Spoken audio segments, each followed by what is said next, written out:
നമുക്കിനി ബീഹാറിലേക്ക് പോകാം. അവിടെ അംഗം കുറിച്ചിരിക്കുകയാണ്. സീറ്റ് വിഭജന ചർച്ചകൾ തുടരുന്നു. 10 സീറ്റ് ആവശ്യപ്പെട്ട് CPI ജനറൽ സെക്രട്ടറി D രാജ തേജസ്വി യാദവിനെ കാണും. തർക്കങ്ങളില്ലാതെ എത്രയും വേഗം സീറ്റ് വിഭജനം പൂർത്തിയാക്കാനാണ് മുന്നണികളുടെ നീക്കം. സീറ്റ് ആവശ്യപ്പെട്ട മുഖ്യമന്ത്രി നിതീഷ് കുമാറിന്റെയും തേജസ്വി യാദവിന്റെയും വീട്ടിലേക്ക് നേതാക്കളുടെ ഒഴുക്കാണിപ്പോൾ. പട്നയിലെ കാഴ്ച കാണാം. ആദിൽ പാലോടും കണ്ണൻ പ്രസന്നനും ചെന്ന് ബീഹാറിൽ നിന്ന് തയ്യാറാക്കിയ റിപ്പോർട്ട്. ഞാനിപ്പോൾ നിൽക്കുന്നത് ഒരു പൂരപ്പറമ്പിലാണെന്ന് ചിലർക്കെങ്കിലും സംശയം തോന്നാം. ഐസ്ക്രീം കടകളുണ്ട്, ലേസ് ഇങ്ങനെ തൂക്കിയിട്ടിരിക്കുന്ന കടകളുണ്ട്. കുറച്ചങ്ങോട്ട് മാറിയാൽ കരിമ്പിൻ ജ്യൂസ് കിട്ടും. നിറയെ ആളുകളാണ്. ഗ്രാമീണരായ ബീഹാറിലെ ഒരു റോഡാണിത്. അവിടെയാണ് ഈ കാഴ്ച കാണുന്നത്. ഇത് കണ്ടാൽ ചിലപ്പോൾ നമുക്ക് തോന്നുക ഒരു പൂരപ്പറമ്പോ എന്തെങ്കിലും ഉത്സവമോ പരിപാടിയോ ഒക്കെ നടക്കുന്നു എന്നായിരിക്കും. പക്ഷേ ഇത് അതൊന്നുമല്ല എന്നുള്ളതാണ് വളരെ കൗതുകകരമായ കാര്യം. ഈ വശത്ത് കരിമ്പ് ജ്യൂസ് ആണെങ്കിൽ അവിടെ മറ്റ് ചെറുകടികളൊക്കെ വിൽക്കുന്ന മറ്റൊരു കട കൂടിയുണ്ട്.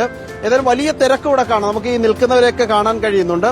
ഇത് ശരിക്ക് RJD നേതാവ് തേജസ്വി യാദവിന്റെയും ലാലു പ്രസാദ് യാദവിന്റെയും ഭാര്യയും മുൻ മുഖ്യമന്ത്രിയായ റാബ്രി ദേവിയുടെയും വസതിയുടെ തൊട്ട് മുൻവശത്തെ കാഴ്ചയാണ്. ഒരു വിളക്ക് സ്ഥാപിച്ചിരിക്കുന്നത് കാണാം. അത് RJDയുടെ ചിഹ്നമാണ് വിളക്ക്.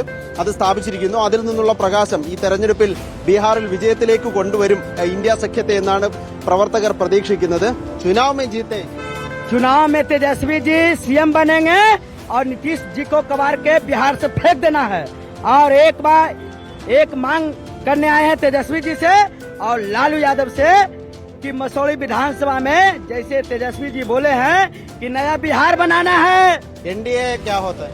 NDA बुरी तरह से हार रहा है. വലിയ തിരക്ക്, ഭയങ്കര രസമുള്ള ഒരു കാഴ്ചയാണ്. ബീഹാറിലെ തെരഞ്ഞെടുപ്പിന്റെ ഒരു ആദ്യ ഘട്ടം ഇങ്ങനെയാണ്. ഇനി സ്ഥാനാർത്ഥികളെയൊക്കെ പ്രഖ്യാപിക്കാൻ തുടങ്ങുകയാണ്. അപ്പോൾ ചെറുകിട നേതാക്കളൊക്കെ ഇവിടെ വന്ന് തേജസ്വിയെ മുഖം കാണിക്കാനൊക്കെയായി എത്തിയവരാണ്. അവരുടെ കൂടെ എത്തിയ നാട്ടുകാരും ഗ്രാമീണരുമാണ് നമ്മൾ ഈ ദൃശ്യങ്ങളിൽ കാണുകയും ചെയ്യുന്നത്. പട്നയിൽ നിന്നും തേജസ്വി യാദവിന്റെയും ലാലു പ്രസാദ് യാദവിന്റെയും റാബ്രി ദേവിയുടെയും വസതിക്ക് മുന്നിൽ നിന്നും വീഡിയോ ജേർണലിസ്റ്റ് കണ്ണൻ പ്രസന്നനൊപ്പം reporter Adil Palode in reporter Bihar.